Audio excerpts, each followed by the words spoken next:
હનુમાન જન્મોત્સવના પવિત્ર પર્વ નિમિત્તે અમદાવાદના આંગણે ભક્તિ અને શ્રદ્ધાનો અદ્ભુત ત્રિવેણી સંગમ જોવા મળ્યો હતો.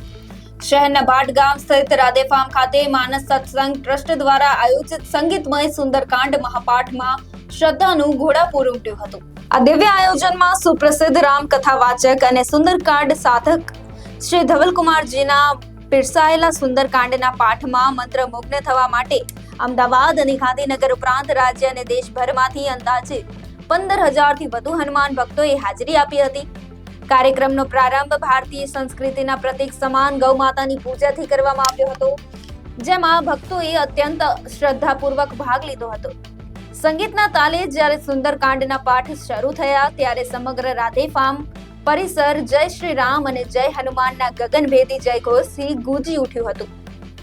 આ અવસરે ધવલકુમારજીએ પ્રેરક ઉદબોધન આપતા જણાવ્યું હતું કે આજના ભાગદોડ ભર્યા આધુનિક યુગમાં સુંદરકાંડનો પાઠ માત્ર ધાર્મિક વિધિ નથી, પરંતુ તે માનસિક શાંતિ અને સકારાત્મક ઉર્જા મેળવવાનો સર્વોત્તમ માર્ગ છે. તેમણે દરેક હિન્દુ પરિવારને પોતાના સંતાનો સાથે શાસ્ત્રો અને ધર્મ અંગે ચર્ચા કરવા પણ હાકલ કરી હતી. માનસ સત્સંગ ટ્રસ્ટ દ્વારા આ મહાપાઠમાં પ્રવેશ સંપૂર્ણપણે નિઃશુલ્ક રાખવામાં આવ્યો હતો, જેથી છેવાડાનો માનવી પણ આધ્યાત્મિક લાહવાનો લાભ લઈ શકે. ભક્તિના મહાસાગરમાં ડૂબેલા તમામ શ્રદ્ધાળુઓ માટે કાર્યક્રમના અંતે ભવ્ય મહાપ્રસાદની પણ સુંદર વ્યવસ્થા કરવામાં આવી હતી. આ આયોજને હનુમાન જયંતીના પર્વને ખરા અર્થમાં યાદગાર અને પ્રેરણાદાયી બનાવી દીધી હતી. જયગોપાલ અગ્રવાલ, અમે અમદાવાદમાં રિયલ એસ્ટેટનું કામ કરીએ છીએ અને રાજપાસ ક્લબની પાછળ અમે રહીએ છીએ અને ધવલકુમારજીના સાનિધ્યમાં દર વર્ષે હનુમાન જન્મોત્સવ ઉજવીએ છીએ. ખૂબ આનંદ કરીએ છીએ, ખૂબ મજા કરીએ છીએ. મહારાજજીના સાનિધ્યમાં કઈ કહીએ એટલું ઓછું છે. એટલો બધો આનંદ આવે છે, એટલી બધી ખુશાલ થઈએ છીએ અને ખૂબ ઉત્સાહપૂર્વક બધા આખો સંઘ જેવું છે. 5 થી 10,000 માણસ આખો ઉત્સવ હનુમાનજીનો જન્મોત્સવ અમે ઉજવીએ છીએ અને ખૂબ આનંદ થાય છે. અમને બધા ખૂબ આનંદથી આખું સુંદરકાંડ કરે છે. વચ્ચે કોઈ પ્રવચન નહીં, વચ્ચે કોઈ વાત નહીં, સલંગ અખંડ સુંદરકાંડનો પાઠ ધવલકુમારજી કરે છે અને ખૂબ આનંદ આપે છે બધાને. भगवान का ही प्रसाद है और सब भक्त भगवान का ही प्रसाद है और सब भक्त लोग हम लोग साथ में सब प्रसाद लेते हैं. इसमें हमारी तरफ से कुछ नहीं है, सब प्रभु का है, सब प्रभु का प्रसाद सब लेते हैं. જય શ્યારામ. મારું નામ ઉમંગ અગ્રવાલ છે.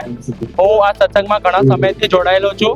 જ્યારથી નાનો હતો ત્યારથી આ મને હનુમાનજી પ્રત્યે લાગણી હતી, તો ધવલકુમાર સાથે સુંદરકાંડ કરીને મને લાઈફમાં બહુ સારું ચેન્જીસ મળે છે, એટલે હું આ સુંદરકાંડ સત્સંગમાં જોડાયેલો છું. આ સત્સંગમાં મારી ડિજિટલ સેવા આપવાની ભૂમિકા છે કે આજના યુગમાં ફિઝિકલ પાસ કરતા ડિજિટલ પાસ લોકો વધારે લેવા પ્રત્યય કરે છે, તો હું બધું ડિજિટલ મેનેજ કરું છું. એમનો સોશિયલ મીડિયા મારી આ ભૂમિકા છે.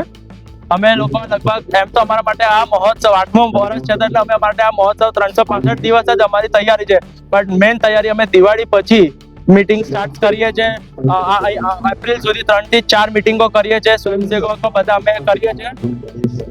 સંદેશ આપણે હું મારા જેવા વર્ગના લોકો, મારા યંગસ્ટર, હું એવું કહું એક વાર તો ધવલકુમાર સાથે સુંદરકાંડમાં જોડાવું જોઈએ.